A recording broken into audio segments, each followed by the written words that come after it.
There can be only one podcast, and may it be the Prince of the Universe. Hi, folks. I'm Matt. Back 2 times in a row, baby. Oh, you're back again. Wow. All right. So you ready to talk about Morbius? We're actually going to talk about something else. And spoilers here. Doctor Strange 2 in the Multiverse. We saw this together. Yes, we did. Held hands the whole time. I don't know about that, because you were on the other side of in between both of our wives. But we saw Doctor Strange into the Multiverse. And I'll tell you this. Here's the thing. I didn't like Doctor Strange 1. I thought it was meh.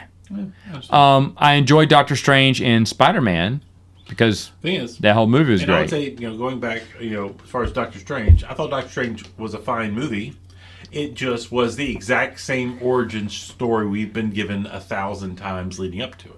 Yeah. If it was the first Marvel movie we ever got, everybody was, oh my goodness, that blows my mind. Except we've seen that exact same origin story told a dozen times. A little been there, done that, and then at the same time, I just wasn't that it wasn't bad. It wasn't a bad movie, it was fine. But it wasn't. It's one of my least favorites. The problem with the first Doctor Strange movie was it was the formulaic superhero origin story that we had already seen 1,000 times. It's like a C-. But for me, itself, it's fine. It's just it's below the middle of the road for me. Not terrible. There's definitely worse movies, but one thing that caught my eye, of course, Multiverse. Like, okay, what's going on here? That sounds a little bit interesting. And then I realized way later that Sam Raimi was directing. Which the thing is, it was supposed to be Scott Derrickson again. Yeah, but there's a whole nobody knows exactly why, but there was a change. Okay, and how they got Sam Raimi, because that man hadn't done anything since the Wizard of Oz prequel, which was, 10, 12 years ago? Yeah, it's about that time. Yeah, come in 2010, I want to say. It's been a while. It's been a long time. And I was like, whoa! He's been producing stuff. It's just he's not... Yeah, he hasn't been in the director's chair in a long time. And I was like, well, how'd they get him to get in that? And then, of course, that was stupid money. But I was like, okay, well, I'm a little interested. No, Bruce Campbell needed a job, and so he was like, fine, I'll direct a movie. I'll direct a movie and let you be in it. And I got to say, Doctor Strange 2 is a grand improvement from the first movie. It was fun. It is not the best Marvel movie. No, but it was a lot of fun. But it moves up to a B+. And the thing is, one of the things I like about it, I've enjoyed even more since seeing it, is the people that don't like it. And they make it even better. Well, let's go in and talk about that. Let's go and talk about that then. Yeah. Now, the complaint is it's too scary for kids. I agree with that. There are some creepy stuff. But then as I'm watching it, I'm like, this is why they got Sam Raimi. It is. It's all Sam Raimi stuff. Yeah. It's Sam Raimi's style. It's Sam Raimi's style, which to me, and here's the thing, there are so many Evil Dead references. I was shocked. Whoa. I did not watch Doctor Strange 2. I saw Evil Dead 5. It was, it's creepy. I don't know if anyone's seen that. Because I kept going, shut up. And Megan didn't understand any of the things, but the mirrors touching the glass, it turning to water. There's just straight out, and even the zombie Doctor Strange looks like the zombie Ash, didn't he? With the jaw and everything. And I was like, this is, because he's ripping himself off. Because when I saw zombie Doctor Strange, I went, that looks like zombie Ash. I said, wait a minute, what? I thought Doctor Strange was going to call him Goody Little Two Shoes for a minute, and they're going to have it out. But there's a lot of Evil Dead references it's great. Camera angles. When they're looking for, she's somewhere, and it has the screeching. That's just Sam Raimi in general. He likes. No, I know. That's him, but he created a lot that Hollywood has taken and used. That's true, but those camera angles, that's the exact same thing that we see in Evil Dead 2 when we know the evil's coming, and they're looking at all the corners and they focus in on the people real quick. I know that's Sam Raimi's camera style, but that's evil. The whole time I'm thinking, I'm watching Evil Dead 2 again, and I'm loving it. So Sam Raimi brought a lot to it. Now, someone who doesn't know that, but I will admit, it is a little scary for kids. I think you mentioned this, where he's given a heartfelt speech. Only Sam Raimi could do this. A heartfelt speech to the Scarlet Witch at the end, and he's just a rotten corpse. You can see through some of his jaw and everything, his teeth. Yeah, that's Sam Raimi's kooky. That's humorous. Yeah. No one sees that as humorous. It seems as grotesque. Well, Sam Raimi is grotesque humor. He loves to mash them up. But jump scares, Scarlet Witch coming out of the red cloud, which you knew she would, but looking really freaky and snapping, spoilers, Professor X's neck, all that was good. But, so go ahead, talk about, so I can see their point to an extent. I wouldn't let younger kids see this. But at the same time, my kids are gonna love it. No, yeah. It depends on your kid. So what would you say against all those people who say don't? Because you saw people online say don't go see this. Well, for the most part, it's been me and Matt we're both Christians, but we live in a Christian culture, and it's been a lot of the people. It reminds me of the '80s. How close are you going to get to this? It reminds me that we personally know these people that we're talking about right now. I don't have to name names. Okay. And the thing is, I saw their complaints of people that we go to church with, and then I've also seen other people in other places that are not connected to us doing the exact same thing. People that like the movie, but we're talking about their church community, saying the exact same stuff. It does remind me of the '80s, which is also nice. I like flashbacks to the '80s. I love Stranger Things. It's a flashback to the '80s. Doctor Strange, thank you for giving it to me. There you go. Okay, so going back though, what would be your rebuttal toward those people? There is no real rebuttal. The thing is, my wife has actually given that to them because my wife enjoyed the movie. She doesn't like horror movies in general, but she did enjoy this, which we can talk about in a little bit. But she just went and said, I don't typically like any of the things y'all are complaining about, but I enjoy the movie, and she handled that. So is the complaint? The complaint isn't that it's too dark. The complaint is it's too dark for children. Correct? That was the focus. Or that it's too dark. The thing is, going back to the '80s, we're going to use the kids as the excuse to make the complaint. That's true. Well, I would say this: each parent has to make their own call. Yeah. They have to make their, just like they would on everything. You've got to make your own call on that. The thing is, it's a very dark movie. The thing is, it goes to dark places, and we're going to talk about with Wanda, Scarlet Witch. I watched. We last episode talked about how much we loved WandaVision. Yes. My dear Annabelle. Well, I'm not taking her to see Doctor Strange yet. She's a huge Scarlet Witch fan. She loves Wanda so much, and I can't wait to show her this movie. Just Wanda's the bad guy. The thing is, I was hoping when they first announced it, my hope was that Wanda was going to be the bad guy. Well, and then they gave us the trailer, and I was like, no, they're not going that way. Yeah, that was and the thing is, that was they did a great job in the trailer, not blowing it, because she's the main villain throughout the entire movie. She's not just the villain; she's worse than Thanos. Yeah, she's really bad. She killed more people than Thanos did. Yes, she did. And the thing is, though, my wife watching it looked at me and said, I'm rooting for her. I get it. That was my wife. My wife was like, I get it. Mm-hmm. I get it. So the reason that she's the villain, of course, ties into WandaVision. They tie into WandaVision really good. Well, there's a lot. There's also been complaints about that. Because in WandaVision, WandaVision is she lost she lost vision. Yeah. And she's it's about the grieving her lost husband, boyfriend, whatever. Yes. And this, and she got over that, and a lot of people are like, oh, they're just redoing her story arc again. It's like, no, this is different. They're continuing it. She's now going over the edge. Yes. Now she's lost her kids. She got over the loss of her husband, but now she's lost her kids. Yeah, what she was fighting for at the end of WandaVision. Yes. So the thing is, the hook's already there. We don't need to, go any further into it. But But my wife was all, I get it. Yeah, that's what Megan said. She went, I'm kind of cheering for her. And I was like, yeah, because you get it. And so they justify, and I like when they justify, like, it's been a long time since we've seen a really justifiable villain, Vulture. My brother saw Michael Keaton, heard the story, and went, that makes sense. Yeah. That makes sense. Michael Keaton's character is not just evil. He's like, this is the way the world is. And so WandaVision, Wanda has her own little thing there. But I don't know. The whole thing I thought was interesting. Yeah, great idea to hide that from us the entire movie. through the trailer, we didn't even know who the villain was. The thing is, it made perfect sense when I heard that Wanda and Doctor Strange going to be in Doctor Strange 2. I was like, well, she's going to be the bad guy, obviously. And you showed me a trailer, and I was like, oh, dang it. No, she's not the bad guy, yeah. They're not doing that. Yeah, because they show the apology scene. So, and how fast they get to it in the movie. Oh, my goodness. Oh, yeah, they get right into it. They get right, and I love it. I love it, because we didn't need time for that. Don't spend time for that. There's a lot of good things in here. I just wanted to ask you this. How are they? That's going to be expensive to CGI edit the gay pride flag from American Chavez.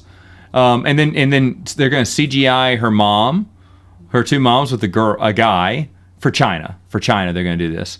And I'm just thinking, what are all the China edits they have to do here? Obviously, the groom at the beginning can't be black.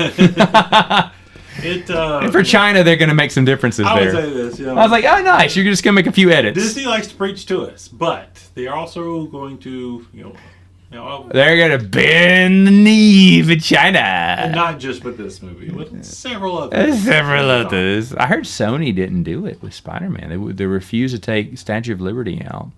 Good for them. So, wow. Yeah, but Disney can't say no to money. And they're like, hey. The thing is, America Chavez, she would have been easy. Plus, easy CG over the pen and just cut the scene with her moms. Yeah, that's exactly what they'll do. Very simple. I mean, you could see how Disney likes to talk a big game, but in reality, it's all about the money. All about the money. All about you're lying to yourself if you think it's any different.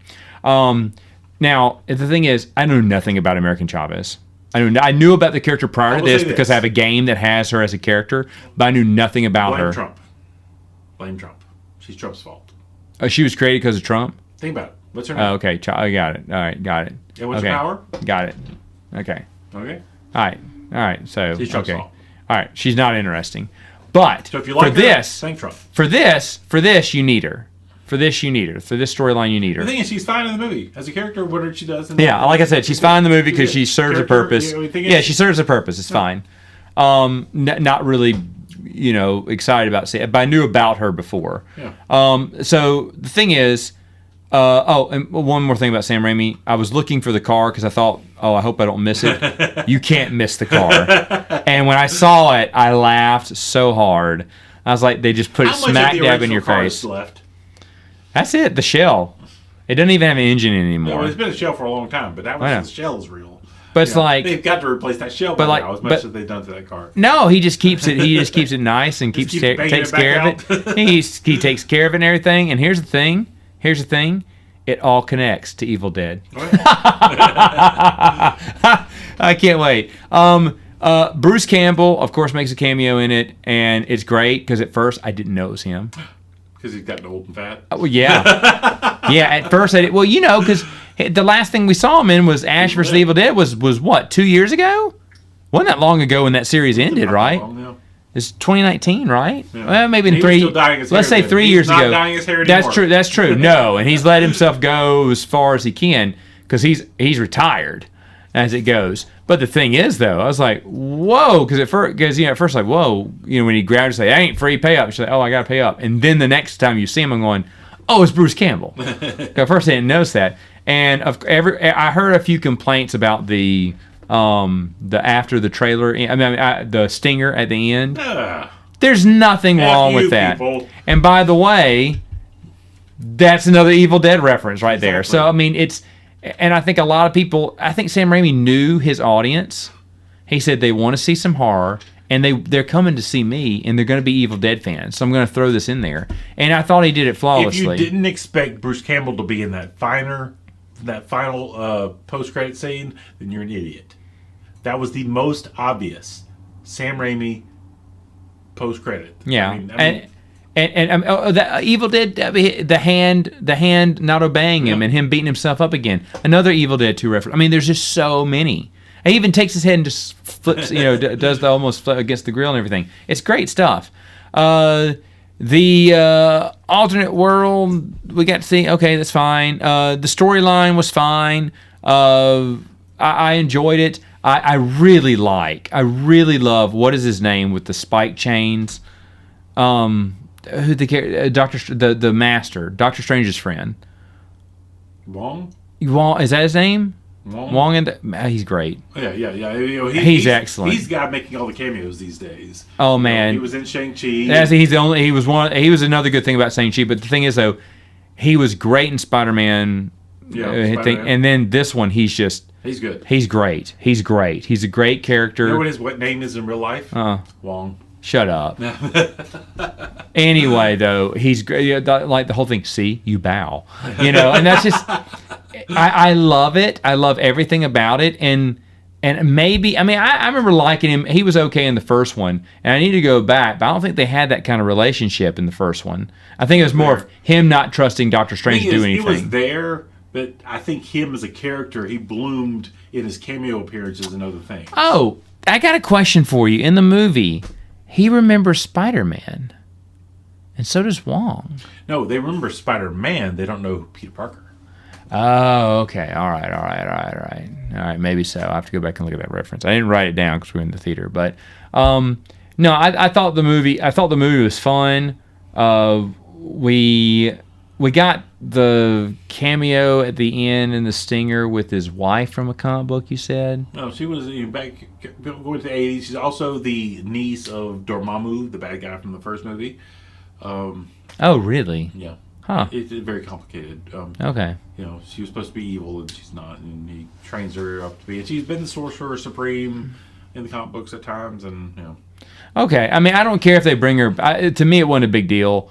I'm not saying it sucked. I was like, man, okay. If they bring her back, if they bring her into the third one, great. If not, you got Charlize Theron to be a Marvel character. But it looks like they're writing off his love interest. Which the comic books did 50 years ago. Oh, okay. So this was her goodbye, which is fine. Is fine. The third eye is great that they showed, and I don't know. Overall, I enjoyed it. It wasn't the best, but I'm really shocked Tobey Maguire wasn't in it. I thought for sure they were going to go to Tobey Maguire's world. Why didn't they I thought they were. Because Tobey Maguire says, what are you doing here? This is my world. He went, if you don't mind, I've had enough of you. No offense. But, I thought there was going to be some kind of joke. I think we've done enough together, Doc. So if you'll just kind of go. I don't know if you are familiar with this, but there was the original lineup of the movies, TV shows. We were supposed to get, Falcon Winter Soldier first. Was supposed to be the first TV show. Right. Followed by WandaVision. Okay. And the week WandaVision ended, we were going to get Doctor Strange. Because the thing is, filming-wise, she went from filming WandaVision straight to Doctor Strange. Which is why the kids still look like they did in the TV show. Oh, I didn't think about that because they came filmed years later. And they were exact same age when they filmed. Wow. It was filmed together, back to back. Wow. And they were supposed to get Doctor Strange at that time. And I didn't even think about that. It was supposed to be before Loki, before Spider-Man. We were supposed to get Spider-Man, then Loki. Loki was supposed to be the big break. But, and that's why I'm kind of, this Sony jumped the gun. They were really pushed to get Spider-Man out. Marvel really wanted to hold Spider-Man back until after Doctor Strange. So I'm curious to see if there was some flow of how the universe changed. Because Loki's ending kind of is ignored. It's kind of ignored now. Yeah, and which I think that ending of Loki would make more sense if it was the last thing. Later. No, it definitely would. Because there's a bunch of chaos happening. You would almost say that Doctor Strange started to break the universe, which is why the universe people from Loki are now having to do extra work when they weren't doing it before. Yeah. That kind of would be what's going on. And so I think we're getting a lot of, it would have been more subtle change. Because I kept thinking, what's the deal with Loki then? Because obviously something big went down, but no one else in the universe has done this. So everything being aired out of order, and there was a lot of reshoots for Strange too. Everything back. Yeah, so everything kind of got jumbled out of order. They should make a statement saying that Loki came last. I think that's what they should do now. Maybe they will when they feel like they have to, but time-wise, I do think Loki needs to be said to be time-wise later, and they can. Huh. The thing is, Loki doesn't tie hard to anything, so they can say that. But so you have. Well, I mean, before I move on, anything else about Doctor Strange 2? well, recommend. Yeah, I do too. Not like I said, B plus instead of a C minus now, but maybe even an A minus. I don't know. Maybe it was good. It was good. I enjoyed it. Not the best Marvel they've ever made, but definitely at near the top, where the other one was closer. It was underneath the midway bar. So the next movie coming out, I think, is Thor, right? Love and Thunder. My wife didn't want to see it until she saw regular Thor, not Fat Thor. I bet You saw Fat Thor in that trailer. well, yeah, just for a little bit. But I bet the Guardians of the Galaxy are in it for the scenes that you see in the trailer, and that's it. Thoughts on Thor, God of Love and Thunder, or whatever? I hope it's better than Ragnarok. The thing is, Ragnarok, I'll say it again, every scene is great and well-timed and funny. Yeah. As a whole, it's a mess of a movie. The movie never gets serious. Exactly. I agree with that. And Taika Waititi is a genius filmmaker. Has done some of my favorite movies. Yes. Failed with Ragnarok. He made great sketches, but he did not make a great movie. Now, I'm hoping that we get a great movie this time around and not a bunch of great sketches. But That's interesting because here's the deal. I like Ragnarok. I agree with you because I remember when I think it was the whole thing. Oh, I'm always angry, and then he just knocks himself out on the pavement. And I was like, oh, okay. So we're never going to take ourselves serious in this movie. And it was weird because Ragnarok. Everyone died. You know, I mean, like all those people. And everybody did die in that movie. Yeah, there was that whole big. I know. It's a movie. It's a really was a joke, dark movie, but it was all made of one big joke. Now, I enjoy because every scene in and of itself is great. I can't hate Jeff Goldblum. Have you seen those Marvel shorts? Oh, yeah. The Thor Marvel shorts and the Jeff Goldblum one? That's just brilliant. But the thing is, though. I enjoyed it, but I remember I told my buddy, I said, I hope this isn't what the movies turn into. I said, it was nice once, but and I agree with you, but a little bit differently, because I enjoyed Ragnarok. I thought it was fun, but I also do not want to see Ragnarok Part 2 again. Yeah. You did it once, bravo, funny, fun, right? Do not copy that. I agree, it should be a little bit more on track. Not all over the place. I get it that they're going to make some jokes here and there, and that's fine. You can have jokes. Don't make it one big. Again, I enjoyed Ragnarok. I was like, okay, we're not taking ourselves funny. You do it once though. Don't do it again. Don't do it again. I agree with Waititi. We're both What We Do in the Shadow fans. Big What We Do. I think that show's coming out now. You also like his Hitler movie, right? You love Hitler, right? Oh, that was great. What was that called? Bunny Jojo? What was it called? Jojo Rabbit. Jojo Rabbit. Jojo Rabbit is fantastic. One of the best movies ever made. It's unbelievable. And the thing is, the comedy is only in it a little bit. It's got a lot of seriousness in it. The thing is, it was serious and it was comedy. It was, yeah. That's what I would love to see him do. Oh, that's a great idea. That's what it needs to be. It needs to be Jojo Rabbit. It's what Thor needs to be. It needs to have some humor sprinkled in, but then there are some powerful scenes in Jojo Rabbit. I mean, it's almost like that doesn't look like what's his name? Taika Waititi. What Taco Man? It doesn't feel like one of his movies in a way. No, because no. You haven't seen enough of his movies then. Oh, obviously not. He's done. What else has he done? Hunt for the Wilder People. Have you seen that? No. Fantastic. Oh my goodness. Hunt for the Wilder People? Yeah. All right. Obviously, I haven't seen enough. But no, when my brother told me about Jojo Rabbit, I was like, what? So we watched it, and it was just great. But I agree. That's what Thor: Love and Thunder needs to be. It does not. I enjoyed Ragnarok, but I do, and I remember I turned to my buddy after it was over and said, I enjoyed that movie, but I do not want them to make that ever again. You did it once. You got it out of your system. Don't make this the pace for movies. I do trust Taika Waititi, but is this Taika Waititi being directed by Disney and not being able to do what he really wants to do? The thing is, when he's left alone, I've seen him make great movies. Not good movies, not awesome movies, just truly great in every possible way movie. Hunt for the Wilder People, go watch it. It's got Sam Neill from Jurassic Park. It's got the fat kid from Deadpool 2. All right. and right. it's wonderful. Hunt for the Wilder People. Okay, that'll be added on my list. Shadow. What we do in the Shadow is brilliant. Brilliant. And Ragnarok was not brilliant. It was good. It was great scenes, great skits, and not a great movie. And, the thing is, he can make a great movie, and I want Love and Thunder to be a great movie. We'll have to wait and see. All right, yeah, we'll have to wait and see on that one. Like I said, could be. He's directing this one. Did he just take over during 3? I think didn't he? 3 was his first Thor movie. Yeah. Okay. But you're looking at someone who didn't hate Thor 2, which everyone keeps telling me is the worst one of all Marvel movies. Like, you haven't seen enough Marvel movies. Thor 2 was fine. Thor 2 was not that great. Oh, I enjoyed it. It was definitely near the bottom. Oh, I enjoyed it. If not the bottom. I can't. Oh, wow. Really? No. I have to. No. I'm not defining it there, but it's pretty. I'd put it above Doctor Strange. I don't think it was great, No. but I didn't hate it.